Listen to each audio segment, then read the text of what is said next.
search warrant! Police search warrant! Every day, SWAT teams crash into homes at dawn with their guns drawn, often with lots of military equipment that seems unnecessary and provocative to me.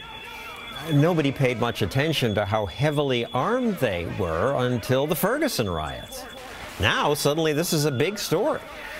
I mean, I think of Fox as a law and order kind of place, but now here I hear all kinds of skepticism about heavy police response.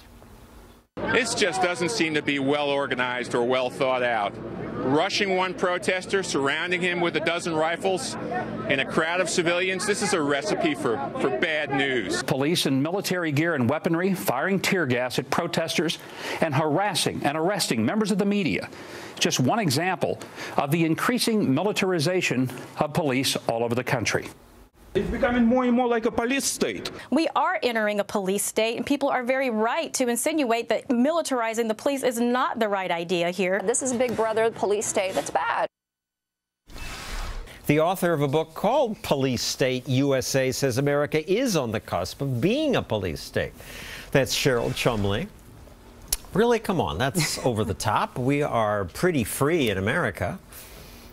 We are pretty free in America when you compare us to other nations around the world, but we're not pretty free in America when you compare us to past generations.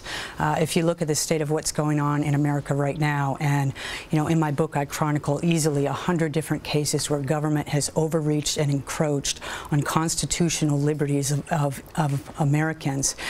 We're at the point now in America, a little girl can't run a lemonade stand in her driveway without having the local zoning zealots come in and fine her $50. We're at the point now where elementary school kids down in Georgia have their irises scanned as they board the bus, all in the name of safety. We're at the point now where nebulous environmental laws prevent homeowners from building a shed in their own backyard because there might be a floodplain issue in 100 years. This is the America where we're at, and I really implore people to read my book and tell me how we're not in a police state, because my research shows that we're right on the cusp.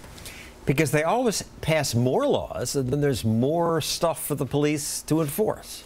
It's not just the police. If you look at Ferguson and what's gone on there, you can certainly point to example after example where a case can be made where police have gone above and beyond what they're constitutionally tasked to do.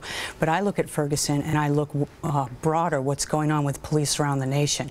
We just had that poor Atlanta toddler, half blown up, spent 5 weeks in a medically induced coma because police executed a no-knock search warrant on a drug suspect's home, threw the flashbang grenade, landed in a crib. When instances like this happen, we shouldn't be discussing them in a news studio. We should be on the streets then protesting. We should be going to our local boards of supervisors and saying, we don't want our police to have this equipment, or if they have it, we need strict guidelines. Previous guest says we have to have it for our safety if bullets are flying.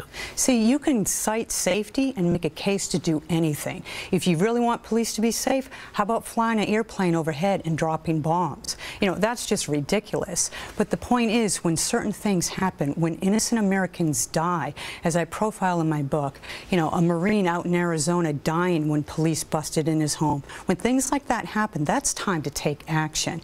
And I think most police don't want that happening either. He died because somebody was busting in his home. He pulled out his weapon and they shot him. Yes.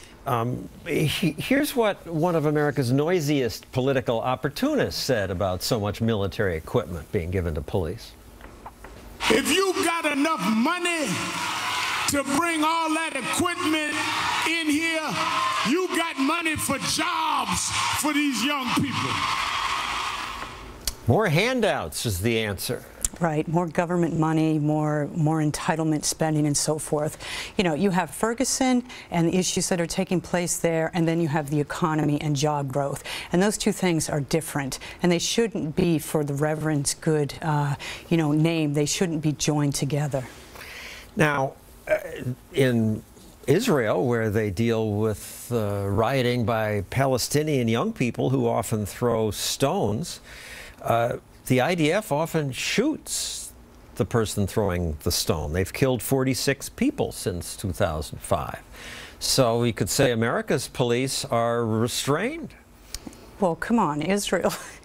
Israel's in an enclave where every nation that lives around Israel doesn't recognize Israel's right to exist. They want to completely wipe Israelis off the face of the map. I don't think our local police want to wipe protesters off the face of America. So there is a big difference there. And now in Ferguson, a new level of authority has been called in. The governor declaring a state of emergency, calling in the National Guard. And the National Guard will be able to help restore some peace and order in this community.